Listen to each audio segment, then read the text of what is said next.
Mjetet e informimit, interneti, rrjetet sociale dhe filmat e ndryshëm janë nga shkaqet kryesore bashkohore që i shkatërrojnë shtëpitë dhe familjet. Armiqtë e Islamit tentojnë që nëpërmjet mjeteve të informimit ta rebelojnë gruan duke ja përshkruar poligaminë si diçka të prapambetur. Përngjasimin me mëkatarët dhe jo besimtarët t'ia zbukurojnë deri në atë grad sa të pretendojnë se kjo është liria e saj dhe e drejta e saj. Mos respektimin e burrit t'ia shndërrojnë në fitore dhe kënaqësi dhe daljen nëpër rrugë dhe punë pa lejen e burrit si e drejta e saj personale, kurse xhelozinë e burrit ndaj saj ta përshkruajnë se është çmenduri dhe ignorancë.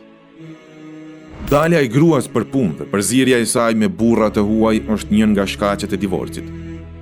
Gruaja me daljen e saj nga shtëpia dhe lënien e punëve të shtëpisë dhe moskujdesi i saj ndaj familjeve bëjnë që familjet të shkatërrohen dhe mosmarrëveshjet mes tyre të shtohen.